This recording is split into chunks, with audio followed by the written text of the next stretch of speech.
Visuddhimagga. By Bhattacharya Buddhaghosa. Translated from the Pali by Bhikkhu Naoamoli. Part 1 Virtue. Sila. Chapter 1. Description of virtue. Opening parenthesis. Sila nidisa. Opening square bracket. I. Introductory. 1. When a wise man, established well in virtue, develops consciousness and understanding, then as a bhikkhu ardent and sagacious, he succeeds in disentangling this tangle. SI 13. This was said. But why was it said? While the Blessed One was living at Savatthi, it seems, a certain deity came to him in the night, and in order to do away with his doubts, he asked this question. The inner tangle and the outer tangle, this generation is entangled in a tangle. And so I ask of Gautama this question. Who succeeds in disentangling this tangle? Single quote opening parenthesis. SI 13. 2. Here is the meaning in brief. Tangle is a term for the network of craving.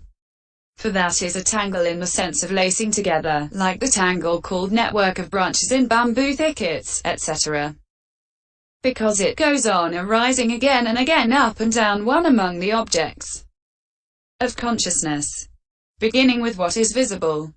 But it is called the inner tangle and the outer tangle because it arises as craving for one's own requisites and another's, for one's own person and another's, and for the internal and external bases for consciousness. Since it arises in this way, this generation is entangled in a tangle, as the bamboos, etc., are entangled by the bamboo tangle, etc. So too this generation, in other words, this order of living beings, is all entangled by the tangle of craving. The meaning is that it is intertwined, interlaced by it. And because it is entangled like this, so I ask of Gautama this question, that is why I ask this. He addressed the Blessed One by his clan name as Gautama. Who succeeds in disentangling this tangle? Who may disentangle this tangle that keeps the three kinds of existence entangled in this way? What he asks is, who is capable of disentangling it? 3. However, when questioned thus, the Blessed One, whose knowledge of all things is unimpeded, deity of deities, excelling Sakka, ruler of gods, kamma, excelling Brahma, fearless in the possession of the four kinds of perfect confidence, wielder of the 10 powers, all-seer with unobstructed knowledge, uttered this stanza in reply to explain the meaning. When a wise man, established well in virtue, develops consciousness and understanding, then as a bhikkhu ardent and sagacious, he succeeds in disentangling this tangle. Single quote. 4. My task is now to set out the true sense, divided into virtue and the rest, of this same verse composed by the great sage. There are here in the victor's dispensation seekers gone forth from home to homelessness, and who, although desiring purity, have no right knowledge of the sure straight way comprising virtue and the other two. Right hard to find, that leads to purity, who, though they strive, here gain no purity. To them I shall expound the comforting path of purification, pure in expositions, relying on the teaching of the dwellers in the great monastery. 2. Let all those good men who do desire purity listen intently to my exposition. 5. Herein, purification should be understood as nibbana, which being devoid of all stains, is utterly pure. The path of purification is a path to that purification. It is the means of approach that is called the path.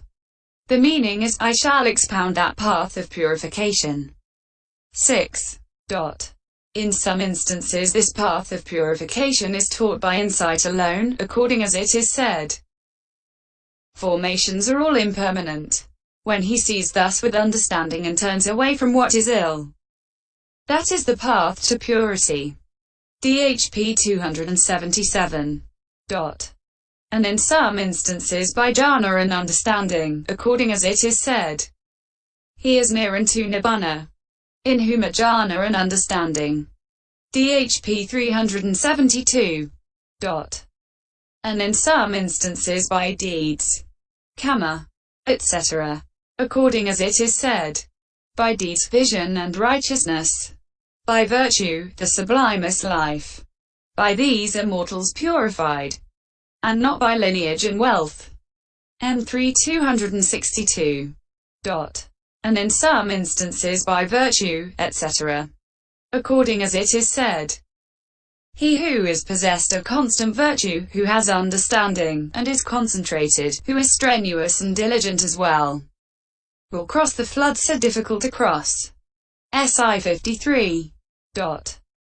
And in some instances by the foundations of mindfulness, etc., according as it is said, because this path is the only way for the purification of beings, for the realization of nibbana, that is to say, the four foundations of mindfulness.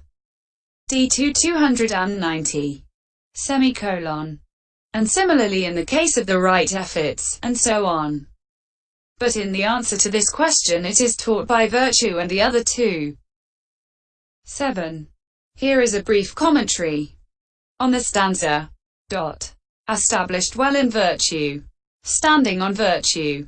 It is only one actually fulfilling virtue who is here said to stand on virtue. So the meaning here is this: being established well in virtue by fulfilling virtue. A man. A living being. Wise. Possessing the kind of understanding that is born of kamma by means of a rebirth linking with triple root cause. Develops consciousness and understanding. Develops both concentration and insight. For it is concentration that is described here under the heading of consciousness, and insight under that of understanding. For ardent. Atapin. Possessing energy. For it is energy that is called ardour. Atapa. In the sense of burning up and consuming. Atapana-paritapana. Defilements. He has that, thus he is ardent. Sagacious. It is understanding that is called sagacity. Possessing that, is the meaning. This word shows protective understanding. For understanding is mentioned 3 times in the reply to the question. Herein, the first is naive understanding, the second is understanding consisting in insight, while the third is the protective understanding that guides all affairs. He sees fear. Bhayaí ikkhati. In the round of rebirths, thus he is a bhikkhu. He succeeds in disentangling this tangle. Just as a man standing on the ground and taking up a well-sharpened knife might disentangle a great tangle of bamboos, so too, this bhikkhu who possesses the 6 things, namely, this virtue, and this concentration described under the heading of consciousness, and this threefold understanding, and this ardour, standing on the ground of virtue and taking up with the hand of protective understanding exerted by the power of energy the knife of insight understanding well sharpened on the stone of concentration, might disentangle, cut away and demolish all the tangle of craving that had overgrown his own life's continuity. But it is at the moment of the path that he is said to be disentangling that tangle. At the moment of fruition he has disentangled the tangle and is worthy of the highest offerings in the world with its deities. That is why the Blessed One said, when a wise man, established well in virtue, develops consciousness and understanding, then as a bhikkhu ardent and sagacious, he succeeds in disentangling this tangle. 8. Herein there is nothing for him to do about the naive understanding on account of which he is called wise, for that has been established in him simply by the influence of previous kamma. But the words ardent and sagacious mean that by persevering with energy of the kind here described and by acting in full awareness with understanding he should, having become well established in virtue, develop the serenity and insight that are described as concentration and understanding. This is how the Blessed One shows the path of purification under the headings of virtue, concentration, and understanding there. 9. What has been shown so far is the three trainings, the dispensation that is good in three ways, the necessary condition for the threefold clear vision, etc. The avoidance of the two extremes and the cultivation of the middle way, the means to surmounting the states of loss, etc. The abandoning of defilements in three aspects, prevention of transgression, etc. Purification from the three kinds of defilements, and the reason for the states of stream entry, and so on. How? 10. Here the training of higher virtue is shown by virtue, the training of higher consciousness by concentration, and the training of higher understanding by understanding. The dispensation's goodness in the beginning is shown by virtue, because of the passage. And what is the beginning of profitable things? Virtue that is quite purified. SV 143. And because of the passage beginning, the not doing of any evil.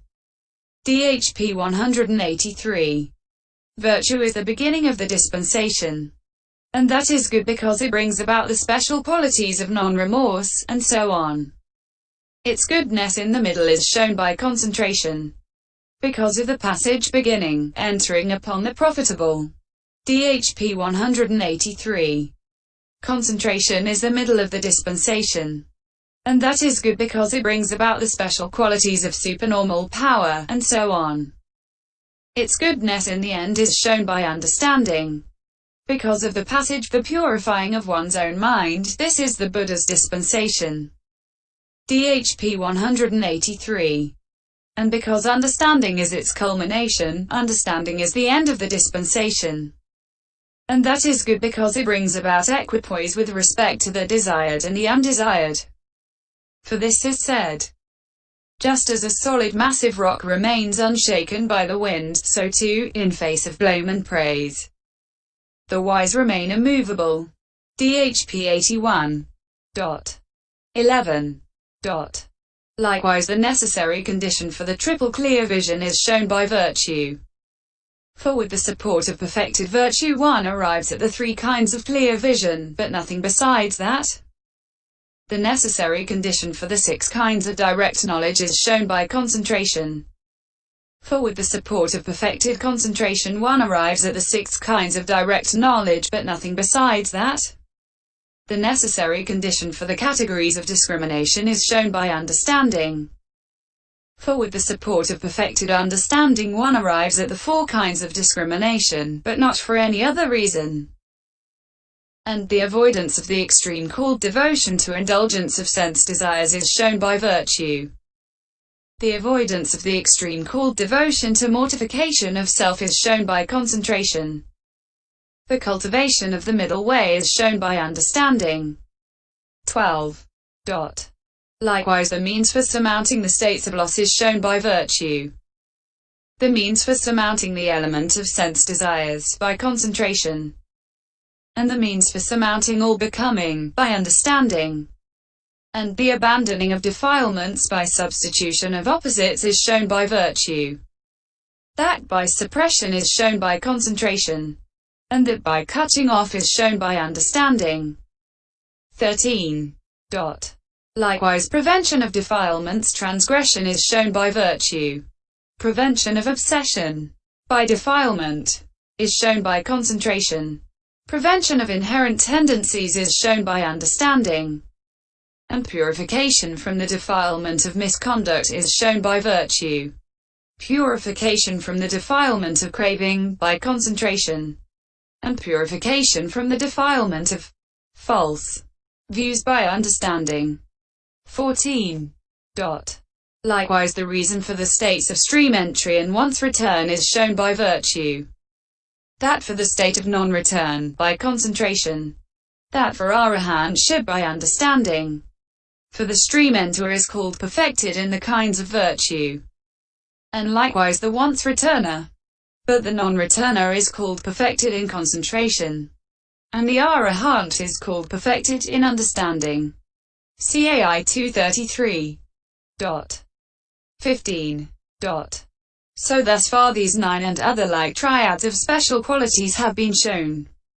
That is, the 3 trainings, the dispensation that is good in 3 ways, the necessary condition for the threefold clear vision, the avoidance of the two extremes and the cultivation of the middle way, the means for surmounting the states of loss, etc.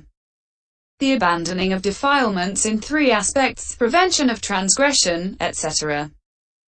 Purification from the three kinds of defilements, and the reason for the states of stream entry, and so on. Opening square bracket. 2. Virtue. 16.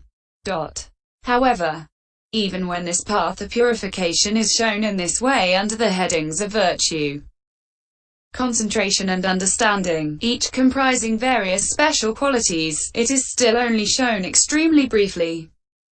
And so since that is insufficient to help all, there is, in order to show it in detail, the following set of questions dealing in the first place with virtue. Opening parenthesis. I. What is virtue? Opening parenthesis. E. In what sense is it virtue? Opening parenthesis. E. What are its characteristic, function, manifestation, and proximate cause? Opening parenthesis. IV. What are the benefits of virtue? Opening parenthesis. V. How many kinds of virtue are there? Opening parenthesis. Vi. What is the defiling of it? Opening parenthesis. VIII. What is the cleansing of it? 17. Here are the answers. Opening parenthesis. I. What is virtue? It is the states beginning with volition present in one who abstains from killing living things, etc. or in one who fulfills the practice of the duties.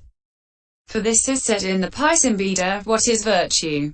There is virtue as volition, virtue as consciousness concomitant, virtue as restraint, virtue as non-transgression. Pisi 44.